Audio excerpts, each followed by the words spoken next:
Sejam bem-vindos a mais um episódio do Lapeiro Cast, o primeiro e único podcast produzido por um estagiário criminal. E hoje está aqui à minha frente, não é um advogado da área criminal, mas é o Henrique Rodrigues, presença de peso, advogado que eu tenho o prazer de ter como amigo. Seja bem-vindo, Henrique, muito obrigado por ter aceito o convite. Meu amigo, obrigado, digo eu, por ter me convidado. Sempre assisti os Lapeiro Cast e sempre quis vir aqui, então hoje estou me sentindo honrado aqui. Já falei que teve gente muito de peso aqui e hoje eu estou me sentindo honrado, realmente, estar aqui com você, cara. A gente tá pecando fazer os episódios, galera, mas não é por mal, porque tá uma correria. O estudante que tá chegando no final do curso, Desculpa. ele passa por cada coisa que, pelo amor de Deus.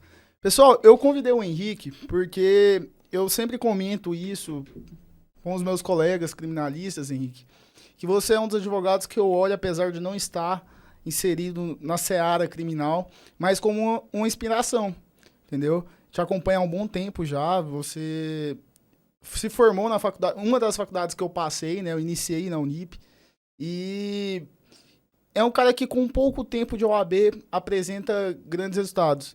E a gente vai falar bastante sobre isso hoje, mas eu queria ouvir de você, de maneira breve e resumida. Conta um pouquinho da sua história pra gente, pro telespectador também.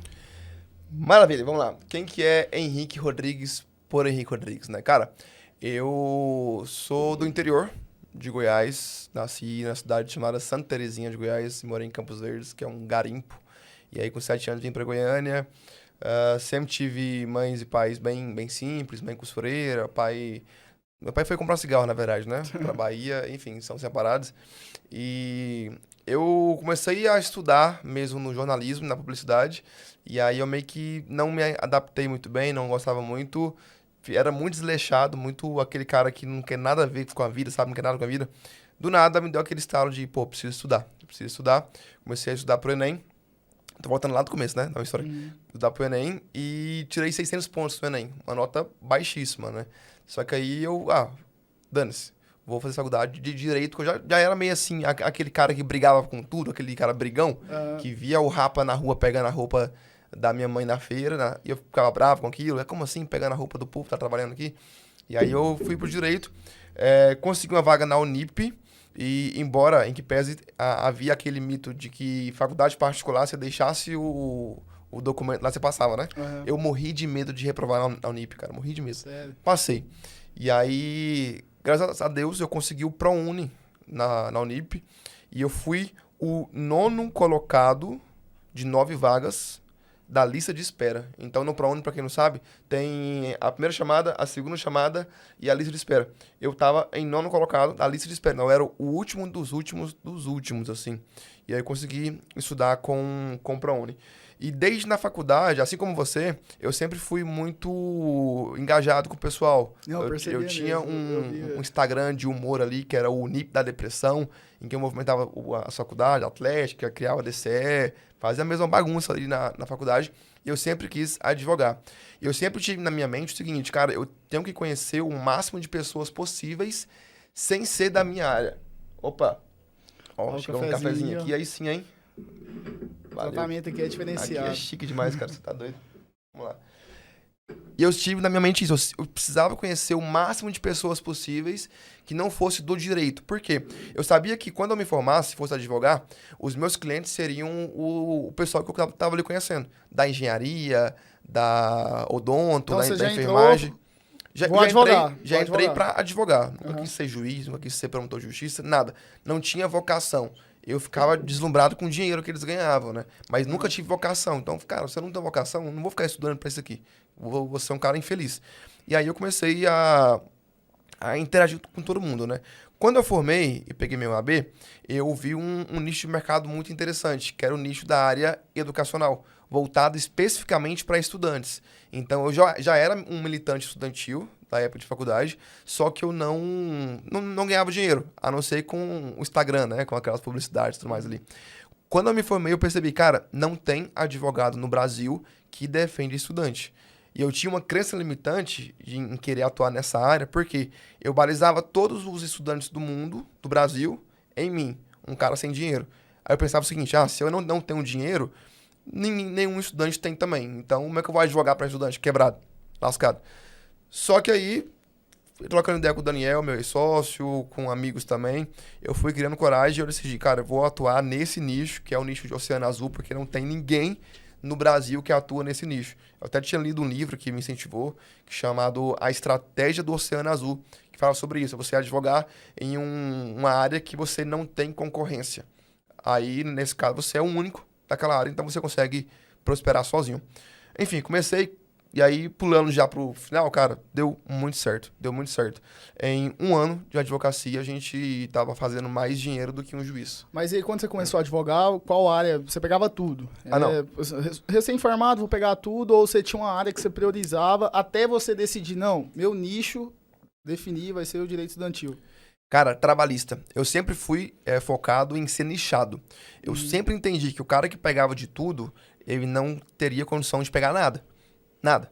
Porque o cara que pega de tudo um pouco, ele é o cara que ele vai fazendo bico. É como se fosse um cara que faz bico. Um dia ele arruma um chuveiro, outro dia ele arruma um cano e vai indo. E não pode cobrar bem por isso. Exatamente, ele não é especialista. Então, eu comecei nichado em trabalhista para reclamante. Só que eu me formei em 2020. Em 2020, ninguém fazia acordo trabalhista porque tinha a pandemia, né? Não tinha audiência, não marcava mais audiência, tava tudo suspenso, tudo bagunçado, ninguém pagava nada. Então, é uma área muito boa hoje em dia, só que em 2020, para o cara que não tinha R$1 no bolso, era a pior área para se trabalhar no Brasil como advogado. E aí eu fiquei ali uns 3 meses trabalhista, pegando um pouco, quando surgia do estudantil, teve um período de transição até eu esquecer o trabalhista. Fiz 1.000 cartões de visita, tá lá em casa até hoje, os 1.000. Enfim, e aí eu fiquei só mesmo com a área dos estudantes. Não, beleza. Aí você falou que sempre foi quebrado, né? A grande maioria dos estudantes. Você saiu da faculdade, formou, colou grau, pegou a carteira da OAB, vou abrir meu escritório. Essa decisão, como que foi? Você já tinha em mente que, cara, não quero começar advogando para um escritório para depois que construir a minha cartela de clientes, abrir o meu escritório? Como que foi isso? Porque muita gente tem esse receio. Vou fazer dívida, né? Porque escritório é dívida. Cara, como é que funcionou? Eu sempre quis estágio em escritório, mas ninguém nunca me aceitou, né? Não, você tinha tudo pra dar errado. Eu tinha tudo pra ser um merda, cara. No meu último semestre, eu fui em um escritório, uma amiga minha, a Nanda, me convidou pra fazer uma entrevista onde ela trabalhava, pra estágio. Cara, e era estágio voluntário, de graça. Eu ia trabalhar grátis. Você no 10º período? E eu fui lá, 10º período, já tinha passado na OAB, fiz entrevista com o cara e tudo mais, e o cara não me quis. Eu falei, cara, então tá bom, paciência. Quando eu me formei, eu não tive nenhuma pretensão de buscar emprego em algum escritório, porque eu sabia, baseado no que eu conheço de mim mesmo, se eu fosse fazer isso, eu ia ficar acomodado. Eu ia, vou ganhar 2.000, 3.000 reais aqui, que pra mim na época, por 3.000 reais era muito dinheiro. Eu ia ficar acomodado. E aí eu não ia ter condição de crescer o meu escritório. O que eu fiz? Eu fui na cara e na coragem. Na época, eu ainda ganhava um dinheiro de trabalhos acadêmicos. Por conta da faculdade, eu vendia para os outros TCC, vendia trabalho acadêmico. Então, isso me dava ali um certo dinheirinho para poder me manter. Só que eu tinha juntado R$1.000. E aí tinha o Daniel, que é meu ex-sócio, né? A madrinha dele emprestou para nós uma sala emprestada. A gente só pagava condomínio, né? A gente foi lá em Campinas. Quem é de Goiânia sabe, Campinas, onde vem as mesinhas mais baratinhas ali. Eu dei R$1.000, que era de cartão de crédito, e o Daniel deu R$1.000 também. E a gente comprou 4 mesas, 4 cadeiras e fomos pra sala, emprestada. Cara, e ali começou. A gente não tinha condição de atender um cliente, porque era feio. E aí, quando tinha cliente presencial, a gente ia pra Casag, que era do lado. Sim. Então, facilitava. Isso. Era pertinho, dava pra ir a pé. Quando tinha cliente que queria ir presencialmente, a gente corria pra lá. Porque o espaço que a gente tinha pra trabalhar era só pra trabalhar, só pra poder ficar ali mesmo. Tipo assim, saindo de casa, indo em direção ao espaço de trabalho. Ponto. Porque era muito feio. Tem foto ainda, tem foto. Era horrível, cara. E aí depois a gente foi aprumando, colocando a gente ganhou da minha tia um filtro, da minha outra tia a gente ganhou um armáriozinho, e foi ganhando móveis de familiares, assim, até móveis usados mesmo. Ganhou um armário usado da minha tia, e foi crescendo ali mesmo. E nessa sala, eu fiz por mês R$50.000 como advogado, em um ano de advocacia. Isso eu atingi no mês, né? E era uma salinha simples, não tinha nem como atender cliente presencial lá. Então nessa sala você já começou a atuar no direito estudantil. Já, foi lá mesmo. Mas foi beleza, rápido. essa atuação no direito estudantil é interessante, Porque quando eu comento de você para alguns colegas, eles estranham. Como assim, direito estudantil? Ninguém sabia que essa área existia, eu também não sabia. E muito menos que dava dinheiro. Você falou algo muito importante, seu cliente são estudantes, Sim. certo? Claro que quem vai arcar com os valores dos honorários são os pais. Mas quando você foi definir essa área, como que você falou, cara, como que eu vou fazer para fechar contratos, para escalar nesse nicho? Que você pensou? Eu sei que você desenvolveu uma tese que eu quero que você comenta para quem está nos ouvindo. Que é uma tese que hoje está no Brasil inteiro aí. E você tem copiando por aí. O orgulho de falar que foi o escritório seu que... Isso. Vamos lá, cara. Quando eu comecei a atuar para estudante, eu tinha essa crença limitante que o estudante não tinha dinheiro. Cara, na verdade, são poucos, talvez, eu diga assim, os estudantes que não têm dinheiro. Alguns, o pai tem dinheiro, mas tem muito estudante que ele mesmo tem dinheiro.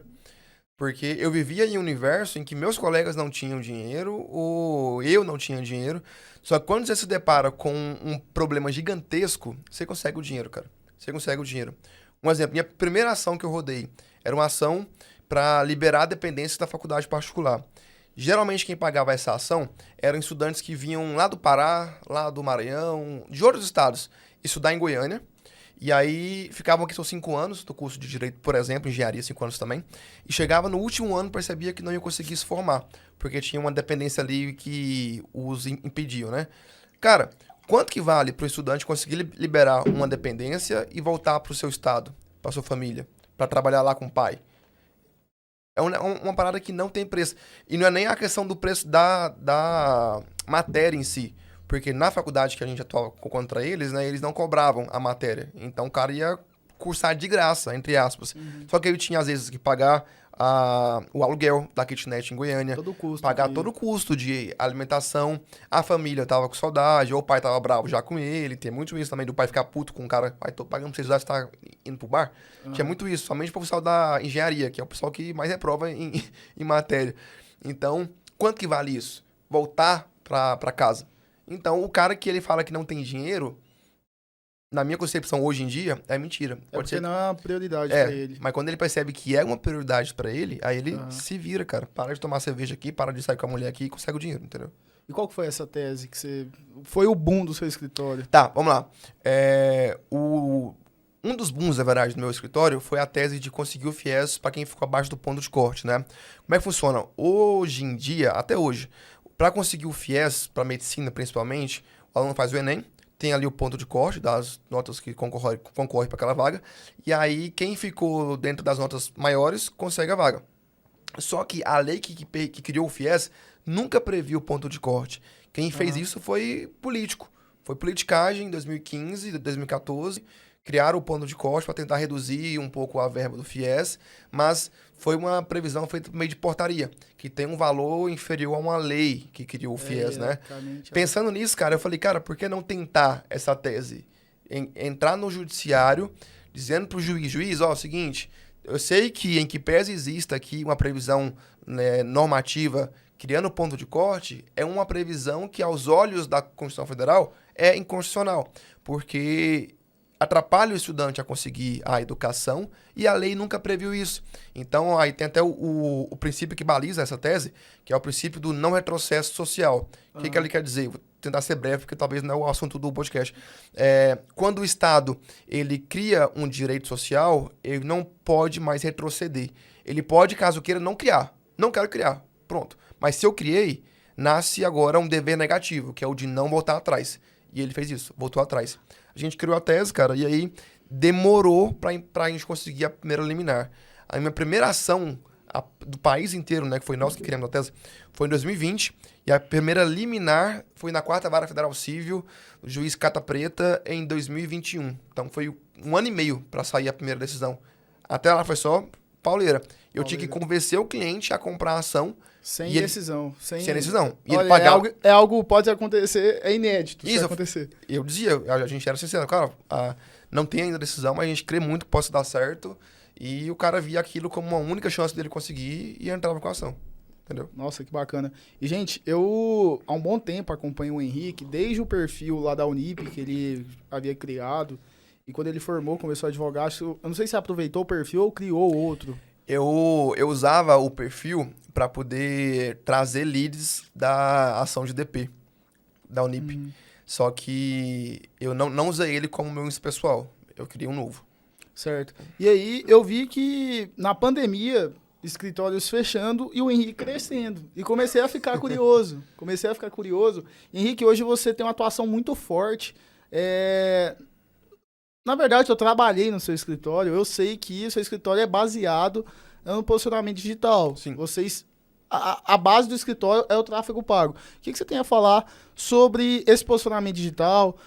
Eu vejo de advogados, principalmente da minha área, eles são mais resistentes a isso. É o futuro, é o presente. Sua opinião sobre estar presente nas mídias digitais e fazer o tráfego pago, dá resultado, não dá resultado? Eu vejo muito advogado que contrata agências, toma um prejuízo e aí fala, não, esse negócio aí não funciona não, quando funciona é raridade. Cara, o tráfego pago e a internet como um todo, ela democratizou literalmente o acesso à riqueza para o advogado. Há um tempo atrás, que eu iria conseguir competir ou ser maior que uma grande banca. Sabe, eu digo grande banca, não as daqui de Goiás, não. Falo grande banca do eixo Rio-São Paulo. Essas bancas Nelson Williams da vida, que tá em todos os estados. Sim, exatamente. Porque eu não atuo na área que ele atua. Mas se eu fosse atuar, cara, eu iria competir pau a pau com ele. Por conta do tráfego pago e do posicionamento digital. E hoje em dia, o meu escritório, posso falar números? Pode, claro. Inclusive, eu acho que a galera vai gostar. Maravilha. Saber. Ó, no mês de março, o meu escritório fez R$1.200.000 líquidos. Tudo isso por meio do tráfego pago. Livre de imposto. Isso. Não, perdão. Então, deixa eu corrigir imposto, aqui. Vamos lá. Deixa eu corrigir. Porque lá a gente chama de líquido quando deduz as taxas do cartão, né? Mas a gente teve o custo depois. Então eu paguei imposto sobre isso. A gente paga imposto, olha só que legal. A gente pagou a DARF lá bonitinho. Mas, enfim, fizemos R$1.200.000. A gente, para fazer isso, investimos R$55.000 em tráfego pago. Então o ROI, o retorno, é absurdo. E isso só é possível graças à internet. A maioria, Gustavo, esmagadora dos nossos clientes, eles são da internet. Eu tenho ali 2% de clientes que vão presencialmente, e desses 2%, a maioria deles vão só para se certificar que a gente existe. São, às vezes, clientes daqui de Goiás que o pai é mais Caxias, a mãe é um pouco mais velha, assim, e não é muito acostumada com rede social e tem medo de fazer um pix ali pra gente, sabe? Ela quer ir lá conhecer, tomar um café. Ela vai. Mas a maioria esmagadora dos clientes, eles são da internet. Tanto que são poucos os clientes que nós temos que são daqui de Goiás. Isso graças à internet. Então, o advogado que ele está começando agora, ele se frustra com a internet, com o tráfego pago, ele faz e acha que não dá certo. Cara, alguma coisa está errado no advogado, não é na internet, não é no tráfego pago. E o primeiro passo para dar certo é não ser estético. É acreditar que vai dar certo. Pode ser que não deu agora, da forma como você fez, mas tenta, cara. Vai tentando, que uma hora vai No seu caso, demorou pro tráfego pago começar a trazer clientes para você, pessoas? Cara, eu queria muito ter uma história de bonita, sabe? Ah, demorou muito. Não, mas foi rápido, cara. Foi rápido porque eu sempre estudei. Mas sempre você que gerenciou, você contratou alguém pra Sim, fazer isso? não. Eu sempre fui curioso e eu sempre quis estudar tudo que eu ia fazer. Então, eu estudei tráfego pago com um professor, que era o Pedro Sobral, que dá aula para quem quer ser gestor de tráfego. Então, eu fui atrás de estudo pesado mesmo, para entender como é que funcionava. Depois, eu fui estudar como é que funcionava a mente humana em relação à questão de ver um criativo e se interessar por ele. Porque o tráfego pago, cara, é só um pilar. O outro pilar é você fazer um criativo, uma imagem atrativa que faça a mente humana parar e ter uma ação que é de te chamar no WhatsApp. E aí eu fui estudar com o Murilo Gun sobre isso, criatividade. Então, eu peguei referências que não eram do direito. Porque eu sabia que no direito era todo mundo meio que enlatado, robozinho, fazendo aquele mesmo criativo. Que eu falo muito isso no meu Instagram, né? Que é o cara de terno, bonitão assim de lado, meio que de lado, do lado aqui um texto e até bota artigo de lei. Isso não vende, cara. Isso não vende. E aí eu fui entender o que faz chamar a atenção do prospecto, né? E aí eu consegui criar uma rede de publicações atrativas que fazem o cliente clicar no meu anúncio e falar comigo. Tanto que hoje eu pago, acho o clique mais barato do Brasil na minha área, que é mais ou menos cerca de 15 centavos. Já tive ali pagar 9 centavos por clique, que pra quem não entende, para fins de publicidade na internet, isso é muito barato, muito barato. Ô, Henrique, mais uma dúvida que eu tenho, e aí, opinião sincera, que eu sei que você tá sendo muito sincero Sou aqui. rasgado, mano. Manda aí. Mas, assim, isso te custou um tempo para você aprender, Sim. gerir, fazer a gestão de tráfego do seu escritório. Eu acredito que você que faz até Sim. hoje, né? Você ainda não delegou para ninguém isso. Deleguei. Hoje em dia Delegou? eu deleguei pro Pedro. A gente tem uma agência de marketing, né? A Nave. E aí hoje em dia o Pedro, ele cuida... Eu ainda vigio. Olho, mas assim, o Pedro e o Fênix, hoje eles cuidam mais do que eu. Eu já Mas de consegui... lá para cá, são quantos anos você gerindo, estudando sobre vendas, essa questão de ver os anúncios, que anúncios que a pessoa... São quantos anos que você tá nessa de... Tá, cara, tentar a minha aprimorar? OAB tem 3 anos. 2 anos, na verdade, 2 anos e 9 meses por aí. Vamos por 3 anos, né? 3 anos. Eu comecei a estudar desde o começo. Então, no primeiro ano, eu já consegui trazer leads qualificados. Eu fazia 50 mil, 37 mil, 40 mil reais por mês. É óbvio que eu não fazia 1 milhão. Mas eu já conseguia ter um retorno que, pra mim, era mais do que eu imaginava que iria conseguir. E eu continuei estudando. Então, eu diria que são 3 anos de estudo, mas no primeiro ano, com o conhecimento básico que eu tinha, eu já consegui ter resultados bem expressivos. É óbvio que para chegar no patamar que eu tenho hoje, foi anos e anos, 3 anos, né? De muito estudo. Só que foi estudo diário, cara. Diário mesmo. Sem faltar um dia. Tinha um dia que eu ia sábado pro escritório, domingo pro escritório, ficava lendo, entendendo Então como é você que era. levou aquilo como uma prioridade naquele momento. Sim. É porque, assim, minha dúvida é o seguinte. Muitas pessoas, advogados mesmo, eles são bastante resistentes às redes sociais, ao tráfego pago, porque eles falam que isso requer tempo. Tempo de estudo. E aí eu quero sua opinião sobre... O advogado, ele tem que saber de tudo um pouco, ou o advogado tem que definir o perfil que ele tem, se ele vai ser um gestor, se ele vai ser o cara que peticiona no escritório dele, se ele vai ser o cara que vai fazer recurso, sustentação oral. É fazer de tudo um pouco ou focar em algo. Por quê? Por que eu te pergunto isso? Você ficou tratando como prioridade por um bom tempo o estudo de tráfego pago, gestão de tráfego, de vendas, e provavelmente deixou de lado o estudo técnico ali do direito. Sim. Entendeu? Isso foi uma prioridade sua. Você acha que o advogado tem que definir algo como prioridade? Se ele quer ter cliente, ele tem que fazer o que você fez, priorizar isso, ou dá para conciliar e estudar um pouco, vou me aprimorar tecnicamente, depois vou me aprimorar em vendas? Eu acredito que não. Eu acredito que eu, pelo menos assim, na minha vida, sou assim. Quando eu quero focar em uma coisa, eu tento tirar o máximo de coisas que tirem meu foco, entendeu? Eu tento, o tempo que eu tenho disponível, eu vou aplicar apenas naquilo, entendeu? Você acha que o advogado tem que definir, olha, meu perfil é tal, eu quero ser o cara que vai vender contrato no meu escritório, aprimorar e esquecer a parte jurídica? Qual que é a sua opinião sobre isso? Cara, vamos lá. O advogado que ele quer ser gestor, ele tem que conhecer um pouco de tudo.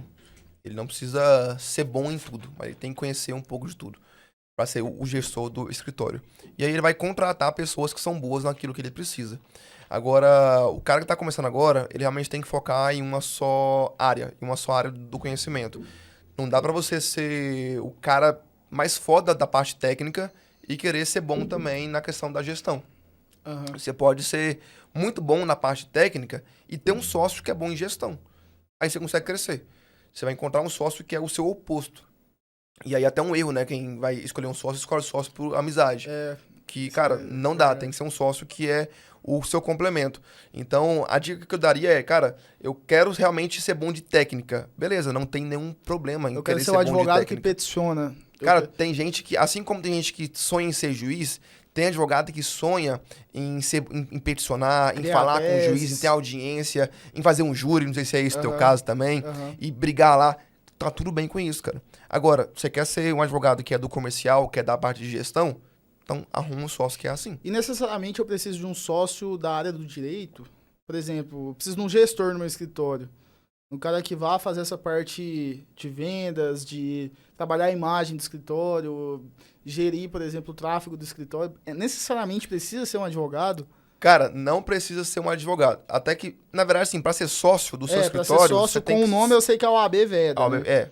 Mas você pode ter parceiros dentro do seu escritório de outras áreas do conhecimento. Inclusive eu tenho. Para gerir seu tráfego pago, às vezes, para criar seu conteúdo. Isso não impede nada. Agora, para ser sócio nominal, aí, por uma questão legal, que eu acho bobeira, inclusive, tem que ter OAB.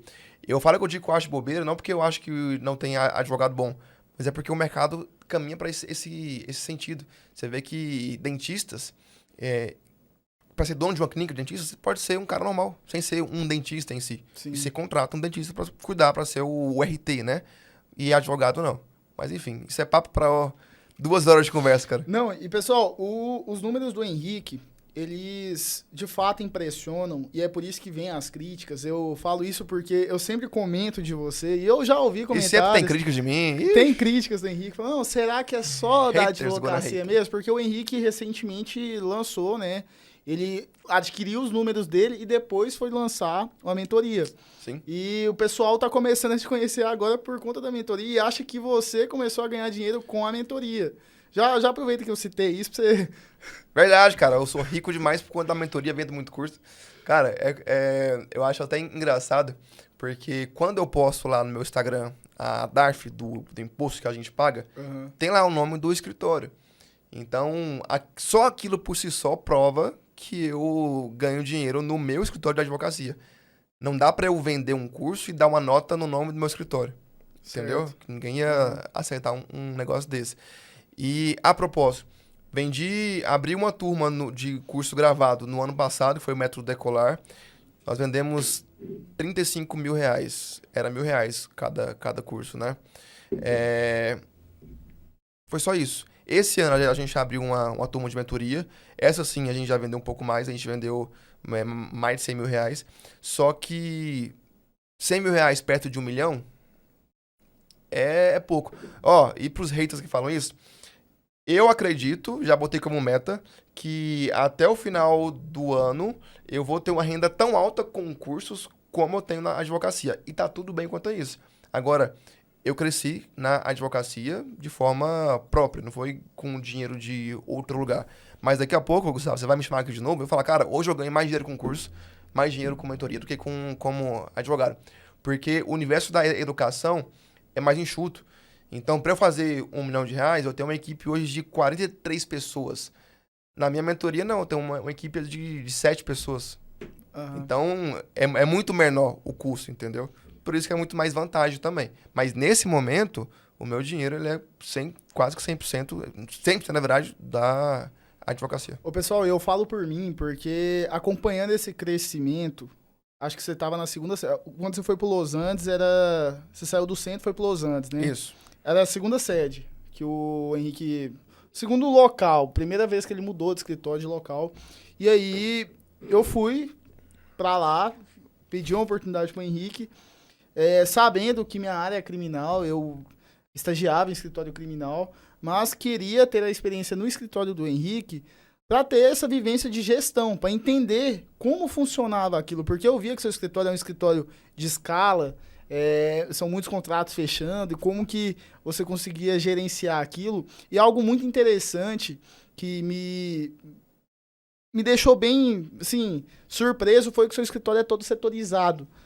Os serviços todos são divididos. E eu vejo hoje grandes amigos que têm escritórios grandes, até criminalistas mesmo, e não tem essa setorização. Inclusive, são bem resistentes a isso. Você acha que é fundamental para o crescimento do advogado? Cara, vamos lá. Vou falar aqui uma coisa que às vezes é até um pouco chato de falar, mas eu posso falar porque é meu lugar de fala. Advogado é chato. E advogado é vaidoso.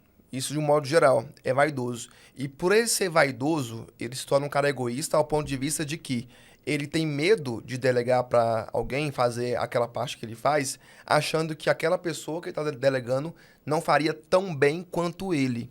Sim. E na verdade, Gustavo, talvez realmente não faria tão bem quanto ele. Só que é um mal necessário para o advogado que ele quer de fato ficar rico.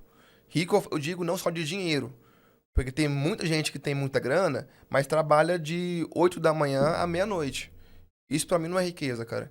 Agora, você quer ter liberdade, você quer ter realmente condições de sair com a filha, com a esposa, passear, viajar, você tem que delegar.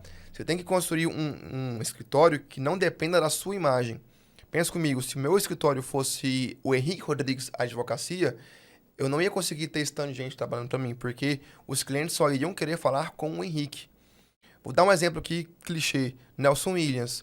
Por mais que a banca seja um monte de gente que atua para ele, eu tenho certeza que um dia, se um dia você for lá, você vai achar que quem vai te atender vai ser o Nelson Williams. Porque é o nome dele.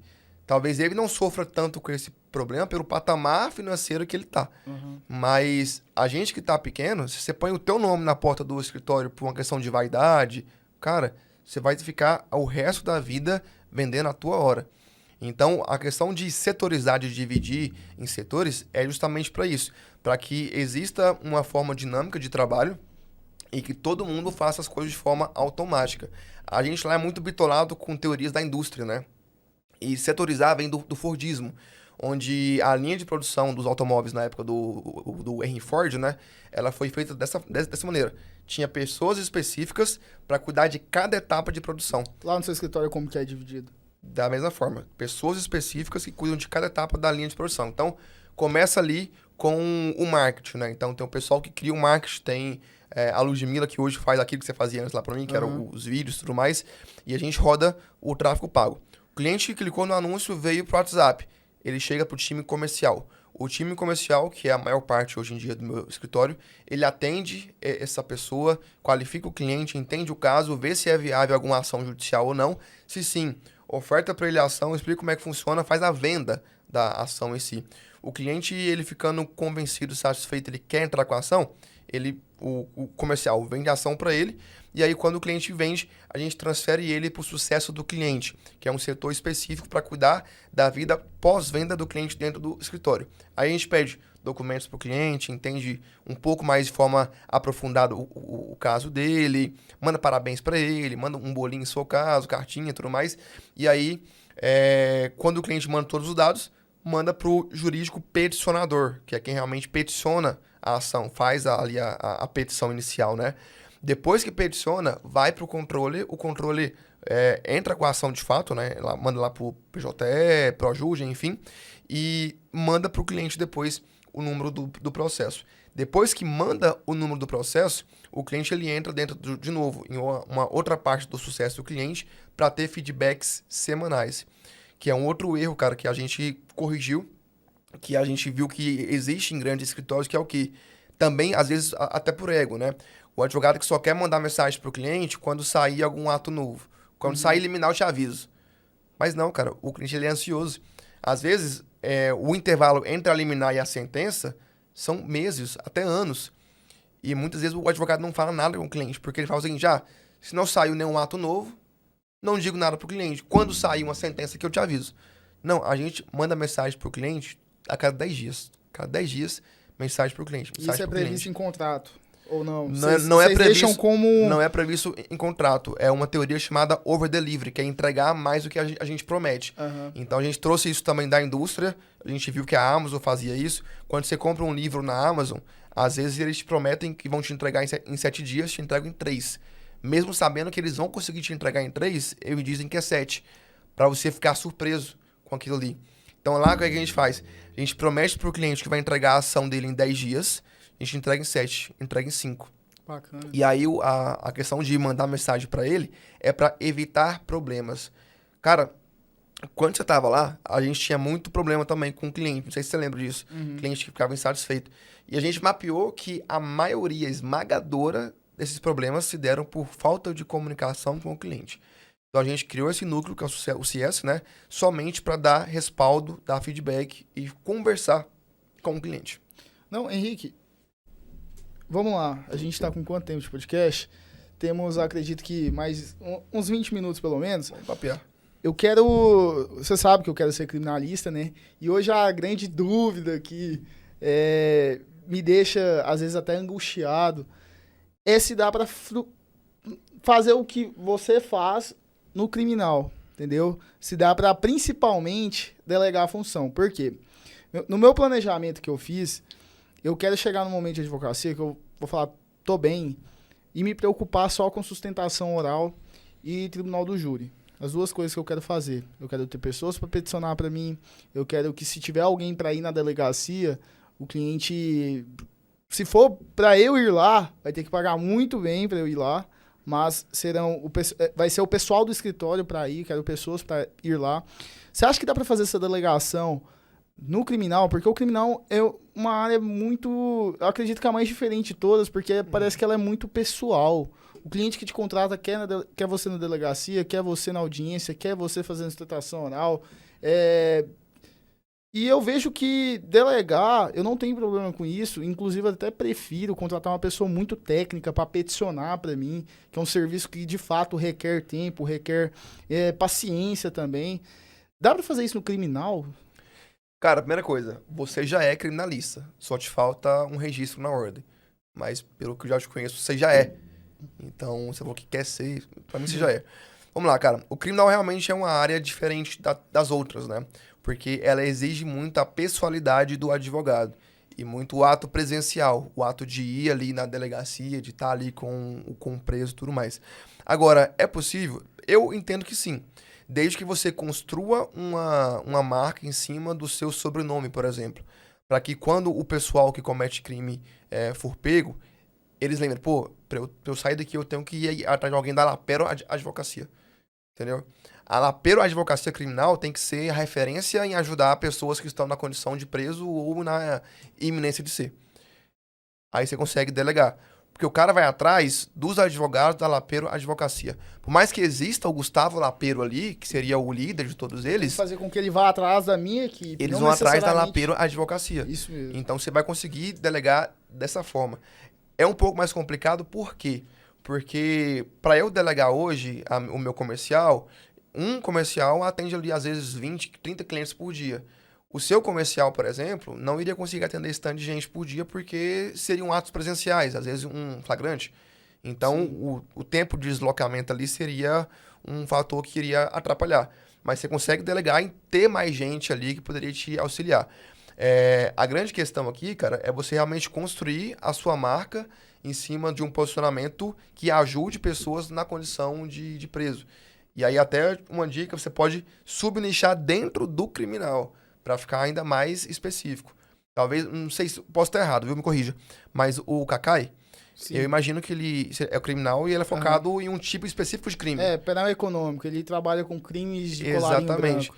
Então, muito embora às vezes, quando é um ato mais robusto, ele que vai, eu tenho certeza que ele tem pessoas ali no qual ele delega e que fazem a parte mais chata, digamos assim, a parte mais técnica, mais melindrosa, né? trabalhosa por ele.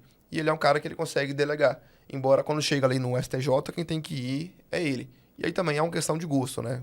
Se você gosta disso, cara, tem que ser assim, ponto final. E dá pra escalar no criminal? A gente vê que tem muitos atos que ainda são presenciais. Por exemplo, algo que pra mim tá ultrapassado, graças a Deus as audiências já estão sendo feitas pelo Zoom, por exemplo, mas o interrogatório na delegacia, por exemplo, você tem que estar presente, você tem que levar seu cliente lá, a testemunha tem que ir presente. Pô, se no juízo faz virtualmente, por que na delegacia não pode?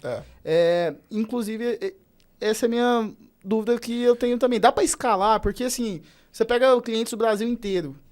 É humanamente possível eu conseguir atuar? Gustavo, não é humanamente impossível, é difícil. Porque nesse caso, a sua escala vai depender muito mais do que eu de mão de obra. Para você escalar nesse caso, não é cliente, cara. Cliente você tem aos montes aí. São pessoas que vão trabalhar com você.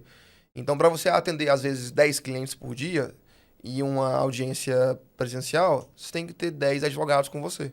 Entendeu? Então, nesse sentido, você consegue escalar. É você aumentar a sua equipe de trabalho. Óbvio que para isso se sustentar, você tem que subir seu ticket médio. Para você conseguir pagar esse pessoal aí, entendeu? Agora, você pode também encontrar produtos dentro da área criminal que não dependam necessariamente de um ato presencial.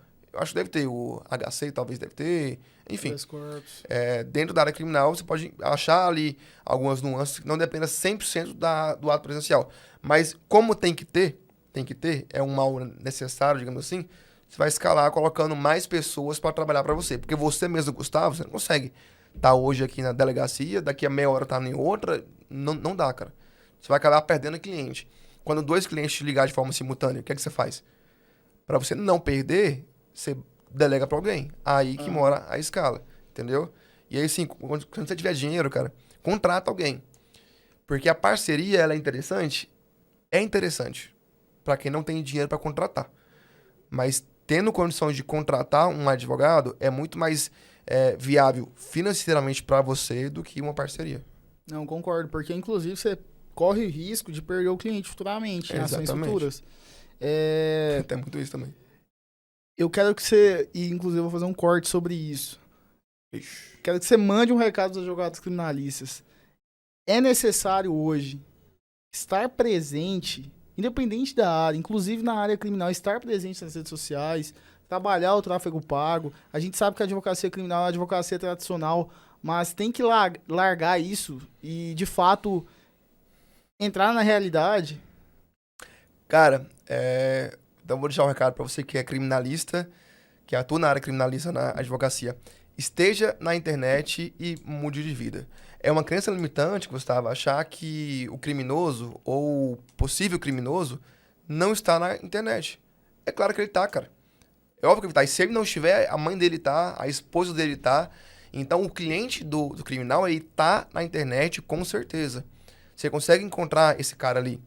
E eu falo o cliente do criminal, desde o magnata do petróleo até o cara mais simples que mora na zona periférica.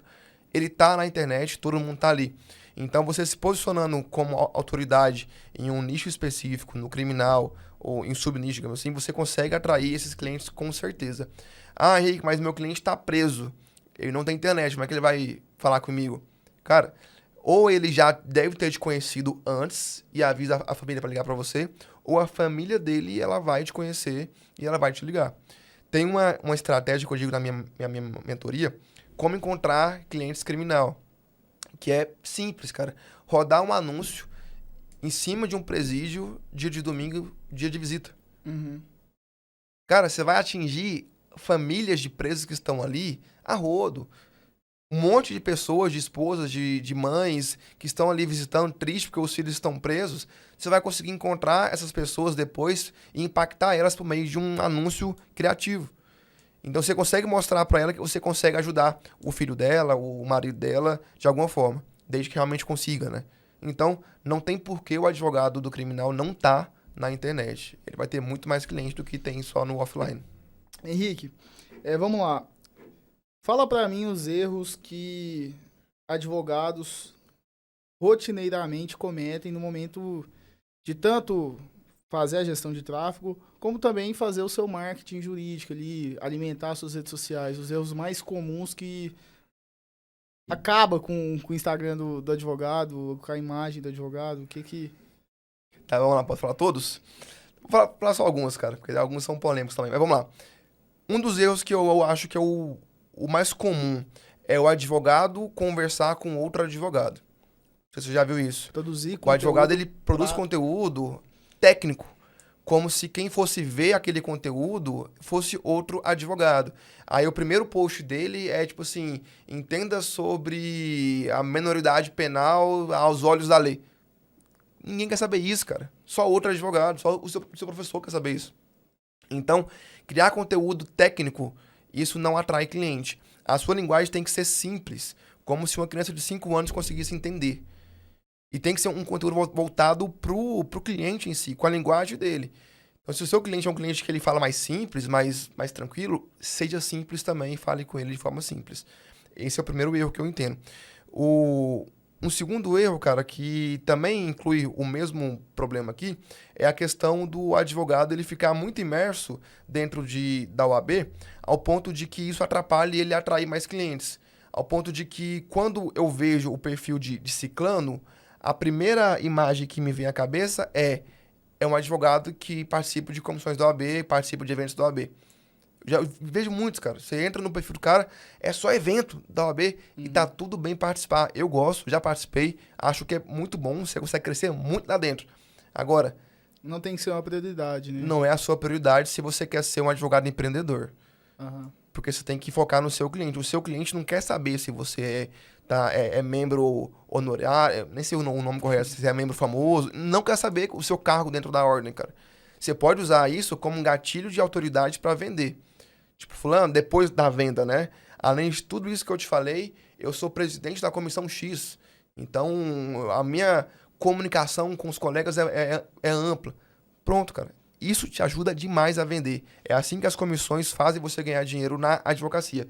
Agora, você se tornar um propagador de flyers, isso não te faz vender, cara. Te faz ser um advogado de outros advogados. Mais um defeito? Pra fechar 3, você falou 2 até. Cara, você fala de defeito que atrapalha... Defeito não, erros. Questão também do tráfego pago, algum erro que normalmente por exemplo, o advogado que contrata uma agência... Ah, sim. Vamos lá. Cara, primeira coisa, eu vou pôr mais 2 erros então. É achar que com pouco dinheiro você consegue prosperar. Existem alguns mentores na advocacia que eles falam justamente isso para poder atrair cliente para vender curso. E eu falo isso abertamente porque eu também sou mentor de advogado hoje em dia, né? Não dá para ganhar dinheiro com pouco dinheiro. O cara que ele vai vai montar uma banquinha de cachorro quente, ele não tem que ter dinheiro para comprar o pão, a salsicha, o milho e vice-versa. Mesma coisa, cara. Você tá empreendendo, você tá montando uma empresa. Você tem que ter dinheiro para investir no seu negócio. E às vezes queimar dinheiro errando. Então você vai investir ali, às vezes, R$1.000 no mês e não vai ter retorno.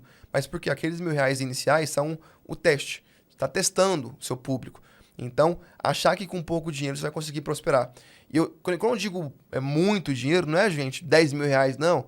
Pelo menos R$1.000 por mês você tem que dispor para tráfego pago no começo. Pelo menos R$1.000 por mês. Tem gente que acha que com R$20 por semana vai conseguir. Não vai, cara. Não vai. Vai se frustrar. Segundo erro. Eu vou delegar o meu tráfego pago aqui para uma agência. Gente, o problema não são as agências. Eu também tenho uma agência de tráfego pago para advogados. E eu sempre digo, antes de contratar a agência, você tem que entender como é que funciona, para você poder cobrar do seu gestor. Tanto que a minha agência, ela só era aberta para quem era meu aluno. Hoje em dia a gente abriu para externo também, né? Mas era só para aluno meu. Porque eu queria que o cara soubesse como que funciona o tráfego pago, para depois ele poder cobrar, delegar para algum gestor. Então, o pior erro é esse. Você começar a delegar para uma agência e a agência não te traz nenhum resultado. E aí você culpa o cara, você culpa o gestor de tráfego pago porque você não tem resultado. Mas não é. Não é. É um conjunto. O tráfego pago ele só te bota o cliente na sua mesa. Mas quem vende é você. Quem vende é você. Bacana. Vamos lá. Outra coisa. Beleza, para eu trabalhar meu marketing, para eu começar a trabalhar com tráfego pago, primeiro eu preciso definir meu nicho, certo? E achar um produto. Sim. Eu vejo no seu escritório hoje, você trabalha com produtos. Explica pra galera o que é um produto. Tá, vamos lá. Produto Tem é uma gente ação. até que critica essa nomenclatura, mas é uma nomenclatura interna. Aham. A gente nomeia ações judiciais como produtos. A gente as enxerga como um produto. Por que um produto? Porque a gente embala, a gente define características particulares de cada ação e elas se repetem em todos os outros clientes. Por isso que eu chamo isso de produto. É como se fosse, por exemplo, um produto do meu escritório, habeas corpus para tráfico de drogas. Seria um produto. Exatamente. Apelação para tráfico Então, de todos drogas. os seus outros clientes vão ter as características similares ao do primeiro. E a ação ela vai se encaixar como uma luva em todos eles. Às vezes muda algum detalhe pontual, mas não requer que eu faça uma análise processual, uma análise de caso de cada ação, que eu redija uma peça nova, uma inicial nova para cada cliente. Por quê? São todos como se fosse algo enlatado. Óbvio que a gente muda e tem a mesma qualidade de todas as ações, né? Só que são ações que se repetem. E aí eu consigo escalar. Eu consigo delegar para um estagiário, conseguir fazer uma inicial, porque um advogado master já fez a tela inicial, a petição inicial antes, entendeu? Certo. E como que eu defino esse produto, Henrique? Tem uma técnica? Ou é deitar, sentar no seu quarto e falar, cara, Gustavo, tem que achar alguma coisa? é um pouco dos dois. É óbvio que existe técnica, né? Como, por exemplo, você identificar se o seu produto você consegue cobrar de forma antecipada do cliente, se ele é facilmente executável e facilmente delegável, se você consegue fazer uma peça mãe, uma peça mestra ali e depois só mudar alguns dados de cliente para que consiga escalar aquilo ali. Então, identificar tudo isso vai conseguindo entender se a sua ação ela é ou não escalável. Eu gosto muito de pesquisar também na jurisprudência. Às vezes, em portais jurídicos, no próprio site mesmo de tribunais, você encontra ali notícias sobre algum tipo de ação específica que pode virar um produto. E às vezes o advogado que ele fez aquela ação, que ele lançou aquela ação ali, ele não é do digital. Eu digo isso com muita clareza porque eu já vi muito advogado bom de técnica, perder dinheiro para advogado que está no digital. Porque o cara faz a ação, ganha, daria para ele escalar, mas ele não consegue. E aí vem um cara que não é nem 1% do que ele é de técnica, só que é muito bom de marketing, escala e ganha muito mais grana que ele. Entendeu? Não, eu falo isso porque eu na busca, né, de um produto, mas ainda não tenho a OAB, eu tenho que esperar ter a OAB para não depender das pessoas, para aplicar as coisas que eu tenho em mente. Mas foi algo que você falou. Eu assisti na Sustentação Oral, eu já cogitei esse produto, havia cogitado. Assisti na Sustentação Oral, o advogado sustentou o meu produto. Não fala qual que é Não vou falar, o produto. mas os embargadores deferiram. Não, tem que acolher porque tá vindo lá de cima, os tribunais superiores estão entendendo assim. E eu falo, cara, dá pra ganhar muito dinheiro com isso. E esse advogado, ele não tá escalando isso, cara. Não Olha tá, aí. não tá. E assim, ó, acessei a peça dele, é algo que eu iria mudar os fatos. Iria mudar os fatos pra aplicar com os outros clientes. A tese seria a mesma. Sim, assim, e chega a ser engraçado. Olha aí, ó, você tem um produto, então, escalável no criminal que você pode... O foda é que nesse momento ainda depende das pessoas, né? Depende de uma carteirinha vermelha, né? Rosa, sei lá qual que é Se aquela. Deus quiser, até o meio do ano que vem, tô formando. Se Deus quiser, até o final do ano que vem eu já tô com isso em mãos. Cara, vai com calma, vai tranquilo. Se você achar um advogado parceiro, você pode fazer parceria com ele. E só não deixa isso aí esfriar. Essa ação esfriar. Porque até meio do ano que vem. Às vezes você encontra um advogado parceiro da área criminal aí, monta com ele uma sociedade e taca-lhe o pau, marca o velho. E Henrique, você vê alguma área como sendo promissora atualmente? Se você fosse começar, você ia repetir a sua trajetória? Eu vou começar no direito estudantil? Ou você tem alguma área que você começaria hoje? Tá, vamos lá. Se eu fosse começar do zero com o conhecimento que eu tenho hoje, eu não iria para a área estudantil. Eu iria para o bancário. Cara, pensa comigo. Bancário, para mim, é a área mais promissora do país nos próximos anos para a advocacia. A gente tem um país continental e a gente está vendo um cenário no qual as pessoas estão tendo acesso a crédito de forma muito fácil, só que em contrapartida não estão conseguindo ter renda para pagar esse crédito.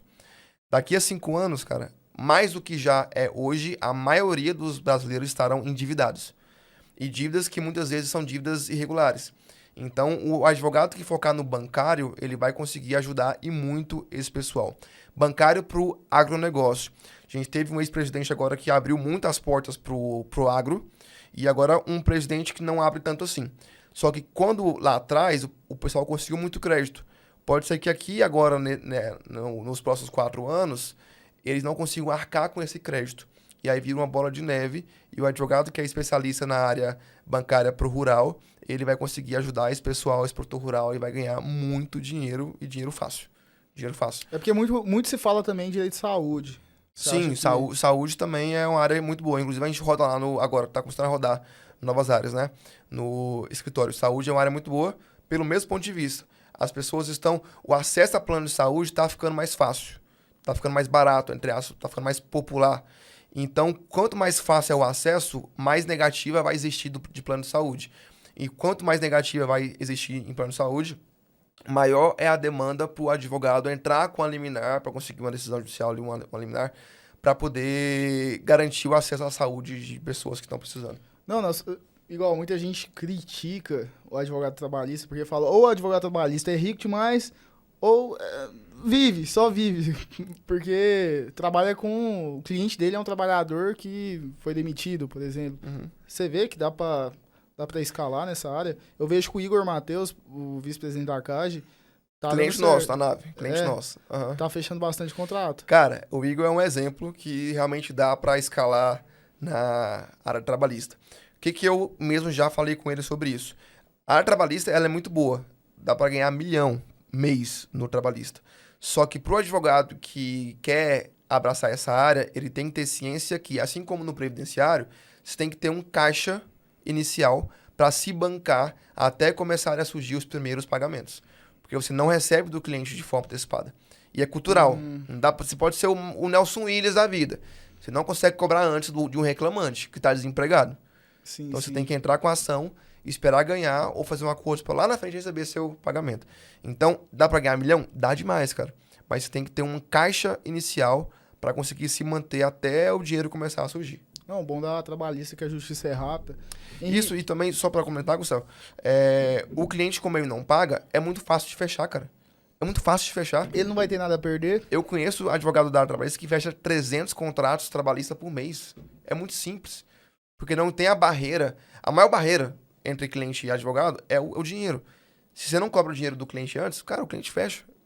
Se você fizer o mínimo, sabe, o feito... Eu tenho uma frase, eu esqueci agora. O básico bem feito, o básico bem feito, você consegue vender. E fácil, com o trabalhista. Certo. Henrique, a gente sabe que passando, na verdade, de 3 em 3 meses, né, advogados pegam a OAB. Sim. Qual é o conselho que você dá pra essa rapaziada que tá começando? É difícil fazer o que você faz, é difícil fazer o que o Igor faz, eu queria ter trago o Daniel também, que foi seu sócio, tá muito bem, assim como você também. Sim. É difícil fazer o que vocês estão fazendo? Gustavo, eu estaria mentindo se eu dissesse que é fácil, cara. Não é.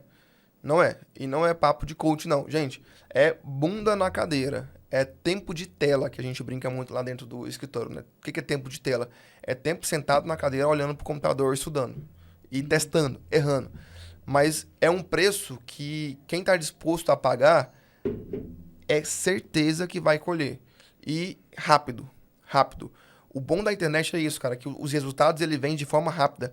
Enquanto um empresário tradicional, ele tem ciência que o negócio dele vai tracionar em 5 anos, 10 anos, na advocacia, que é serviço e é pela internet, você pode ter certeza que se dedicar 100% àquilo ali, 1 ano, 2 anos, 3 anos, você consegue ter resultados gigantes. E eu vejo muita gente que estuda para concurso público visando a estabilidade.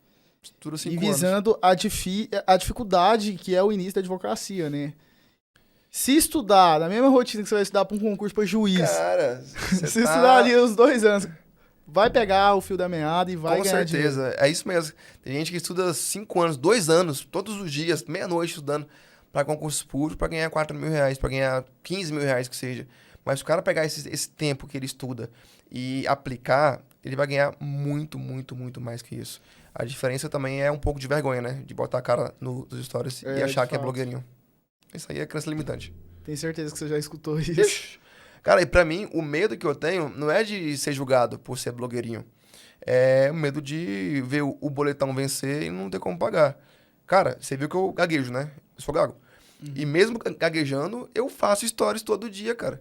E tem gente que fala muito melhor do que eu, é muito mais bonito do que eu, e tem vergonha de botar a cara a tapa por medo dos amigos chamarem de blogueirinho, entendeu? Não, e se for uma pessoa, inclusive, que de fato não consiga, sei lá, não dou conta de falar, sempre tive dificuldade de apresentar trabalho. Dá pra arrumar um sócio que tem essa qualidade. Dá. Provavelmente essas pessoas mais introvertidas é o cara que vai ficar sentado peticionando, Exatamente. gosta mais disso. E tá tudo certo, cara. E se o cara não tiver sócio e for assim, cara, vence isso daí. É, Se né? você for mudo, eu entendo. Mas se você não for mudo, cara... Não, eu falo isso porque eu quero ser um Um grande advogado. grande criminalista, quero ser um grande tribuno. E sempre fui tímido, por mais que algumas pessoas não percebam. Mas é porque eu falo, ó, pra algumas coisas eu não posso ter timidez. É. Apresentar um trabalho, dificuldade, eu não posso ter timidez. Eu abri o podcast, inclusive, não é visando views, não é visando dinheiro. Tanto que se eu visasse isso, eu teria que ter continuidade, gravar episódio todos os dias. Mas é pra me colocar em situações, primeiro, de estar aqui conversando, conhecendo pessoas, fazendo network, porque os convidados, hoje você veio, é meu amigo, mas são pessoas aqui que eu nunca conversei. Mas elas saem daqui, não como um amigo, porque é muito pouco tempo pra gente firmar uma amizade. Mas o dia que eu precisar dela, ela vai ter um olhar diferente em mim. Sim, Entendeu? certeza. Então, as pessoas têm que tirar esse lado... Parar de pensar na opinião dos outros. É isso. Cara, é a melhor coisa que você faz. É parar de escutar os outros e fazer o seu. independentemente se vão te julgar, porque vão te julgar, cara. Vão de todo jeito, você faz, você não faz, vão te julgar. Então é melhor que te julguem e você com dinheiro no bolso. Fechou. Pessoal, vamos encerrar aqui. Henrique, muito obrigado. E para finalizar, eu quero que você me dê um conselho, estudante aí que tá naquele ímpeto, ansioso demais para pegar o AB. Dá um conselho para esse menino aqui, porque eu tenho você como uma referência, de fato uma referência. Cara, primeiramente, obrigado por ter me chamado aqui, tá? Foi uma honra estar aqui com você. E o conselho que eu te dou, cara, foi o conselho que eu não tive, mas eu descobri que eu tinha que seguir, que é realmente curtir o processo. Não adianta tentar se frustrar porque vai demorar. É o processo. A lei fala que são 5 anos de faculdade, né? Mas você pode, desde já, começar a criar um Instagram de conteúdo e publicando ali, sem ser para atrair cliente, mas para engajar pessoas. E aos poucos, a sua marca vai ficando conhecido, o Lapero vai ficando conhecido não só entre os advogados. E para você, cara, pro Gustavo, agora um conselho do Henrique pro Gustavo mesmo. O conselho que eu te dou é não tente ser conhecido somente entre os advogados. Busque ser conhecido em outra parcela da sociedade, que serão seus clientes lá na frente. Talvez hoje em dia, até para ser mais fácil e é gostoso estar ali perto dos advogados, você está um pouco preso a isso. Mas, cara, isso é bom, é delicioso, faz parte do processo, mas tenta ir buscando também ser conhecido por meio em outros lugares. Faça palestras em ambientes que não tenham advogados, em lugares que tenham pessoas normais, igreja, ação social, para você ser conhecido lá, naquele lugar, entendeu? E não somente entre os colegas advogados. Fechou. Obrigado e até a próxima, pessoal. Valeu!